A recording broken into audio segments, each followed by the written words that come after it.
سلامونه وخت مو په خیر تاسو ته لدیر نیوز سرویس څخه د نن ورځې د مهمو خبرونو ټولګي ته خلاص پيو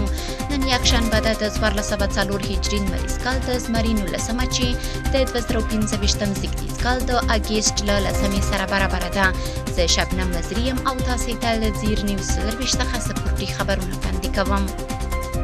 د خوست ولایت په مرکز متون سیمه کې د 50 لوبډلو ترمنځ د فوتبال سیالي چې 3 میاشتې وړاندې پیل شوې وي پای ته ورسېدې د دغو سیالیو پایلوبه کې د عارف طبی او مهدي خیلو لوبډلو ترمنځ ترسره شوه چې په پایله کې مساوي پای ته ورسېده خو په پینالټي شوټونو کې عارف طبی لوبډلې خپل سیالي لوبډلې ته د شپږ څلور ګولونو په توپیر ماتې ورکړه او اتلولي یې وګټله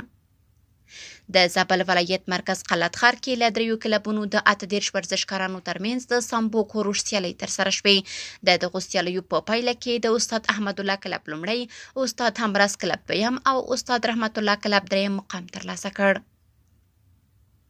د لوګر ولایت مرکز پولالم ښار کې د سویلي زون په کچه د 160 ورزشکارانو ترمنځ د رسمي ورزشونو او سپورت سابق سیالي ترسره شوې په دغو سیالیو کې د لوګر پکتیا پکتیکا خوست او غزنی ولایتونو ورزشکارانو ګډون کړی و چې په پایله کې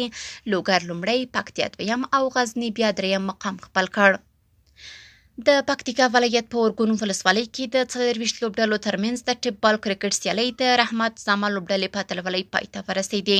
د یادو سیالیو پایلوبه کې رحمت زاما لوبډلې د 4 ویکټو په توپیر خپل سیال رحمت اورګونی لوبډلې ته ماتې ورکړه او د سیالیو اتلولي یې وګټله سپورتي خبرونه هم دومره وو په خپل رسنیو باندې فیسبوک انسټاګرام ایکس په خوانی ټوئیټر یوټیوب او ټیک ټاک زموږ خبرونه خوښي او موږ تعقیب کړئ ادرس یې زیر نیوز سرویس تر څنګه خبرونه ده الله پامان